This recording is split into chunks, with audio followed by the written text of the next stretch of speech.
Alright, welcome back YouTube. Brother Kibo here from Reload Hawaii. Check out what's on the log tonight, guys. We're going to be reviewing the Smith and Wesson 22A target pistol chambered in 22 long rifle. Man, are those rounds hard to find, man. Out all over the place, especially on an island. Damn! Anyway, I'm going to describe to you guys first off to start the review how I arrived at this pistol. In my mind, for where I shoot, again, from 25 yards to 50 yards, I really wanted something for accuracy. And I knew stuff like the plinking pistols, and let me describe in my brain what that is. Stuff like the service pistols, because they make stuff like the 1911s and the Beretta M9. They kind of make those in 22. I didn't want that stuff. Or any of the shorter barreled training pistols like the SR22 from Ruger, or the Walther P22, or the Smith and Wesson MP22. I knew I needed something with more accuracy to help shrink my groups down. And number one, because I'm not a very good shooter, so I need all the help I can get, and I'll go over those things as we go along. And I just kind of really didn't care for the tactical. I didn't understand the tactical look, to some of them. And that's how I arrived at the target. I decided that I wanted to do target shooting with it. And I'm not saying by any means that this is a target pistol that will get you to that Olympic style type of accuracy where you're wearing an eye patch over one eye and you're holding it with one hand and you got that crazy looking visor on. It's not that crazy accurate, but is it accurate enough? Yeah, I think so. You saw my groupings in the front there at 25 yards. For me, that's pretty good. Can I get it tighter with that with more practice? Yeah, but I don't got the time, guys. I shoot 3 to 4 times a month, and it's hard to get any type of consistency with that type of practice. But could you get it smaller than that? Yeah. And guys, my first 22 long rifle target gun was actually a Ruger Hunter. That gun was beautiful. $680 though. $325 with shipping and FFL.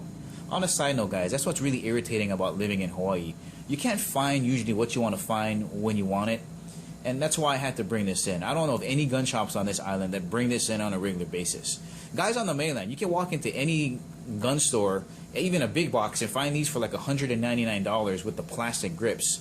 And then if you want to, spring for the extra cash, you spend $75, you can get the wood grips. But you can walk into like Walmart, wherever, Cabela's, pick up one of these for $199 on sale. Done deal.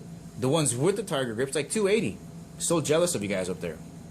Anyway, so that's the price difference between the Ruger and this guy here, $680 versus potentially $280.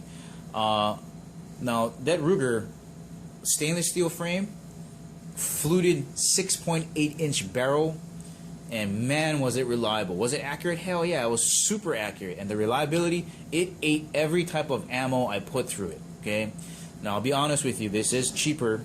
I paid $325, still half the price, but the reliability is a little bit different. For example, when I shot this guy through it hated it. I would say 2 out of 5 was stovepiping. And man, there's nothing that puts a bummer on your day like clearing out hot little sausages of 22 long rifle out of your gun all day. That just is horrible. So it didn't like those. It did like the white box, the auto match bulk from Federal, a little bit better, but still had some issues. And then of course for me, my old reliable would be this guy over here, the CCI Mini Mags. I love these. I haven't had any hang up with these guys yet, so if you got these around, it'll work fine. But as I'm trying to justify my math and doing it, well, this is half the price. It's not as reliable, but the bottom line for me is, would it be as accurate? And the answer is yes. Why? Because they share a lot of the same characteristics that I think you should look at when trying to decide on a target pistol.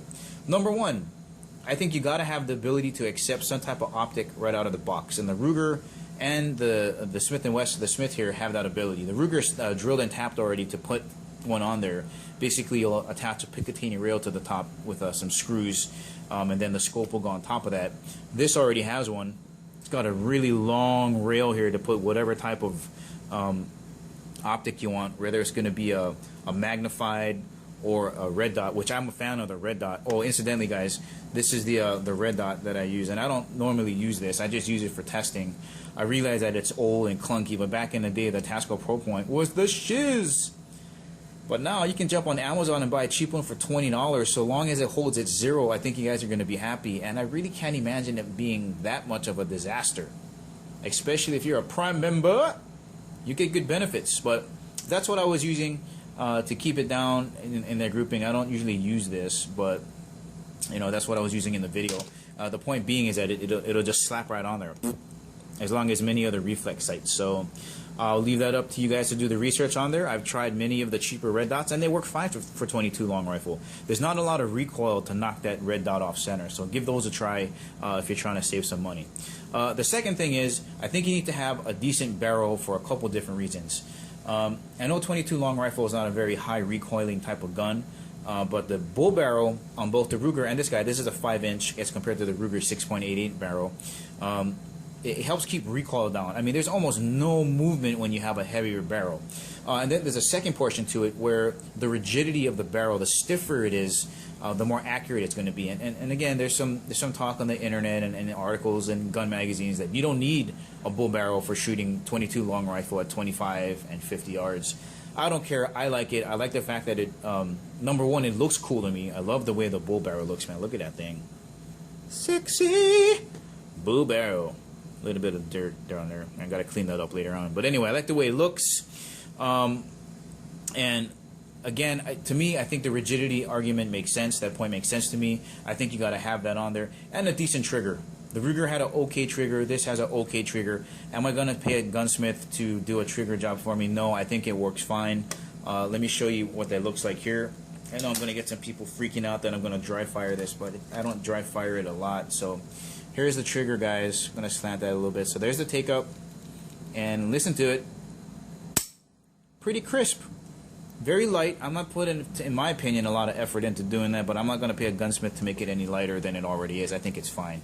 So with those three things, I think you're going to find, your results are going to be really good. And for half the price, I'll take a hit for reliability. Smith still has a lifetime warranty on their stuff too, guys. So, as I tried to make it make sense, those are all the things that I love about it.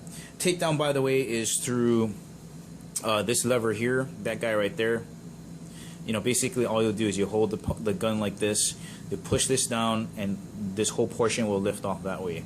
And then Smith does provide you with a plastic doodad in the back. This thing sits right back here. This thing will definitely wear out over time because it's a plastic piece, but they do give you one, and these are really cheap to get anyway. I think for the $325 I spent for the gun, I could afford to do some of those.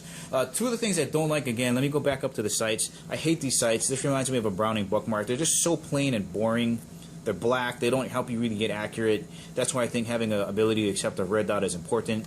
And then the other killer, so I like this. This is where the mag release is. This is actually one of the pluses. Let me get to these grips real fast. I think these are very sexy, guys. The laminate grips on this thing are so nice. I like them. I got really tiny, small Smurf hands, but I like it. I like the way they feel. For me, I think larger grips are a benefit. They are slippery though.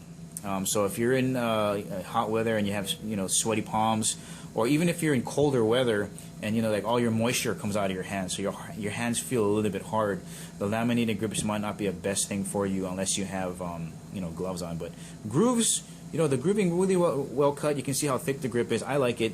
And again, if you don't like these, you can buy the cheaper ones for about $200. But there's where the mag release is, guys. I like it. It's in the front, so my tiny little Smurf hands can actually eject it with one hand, and there's no way you're gonna get that.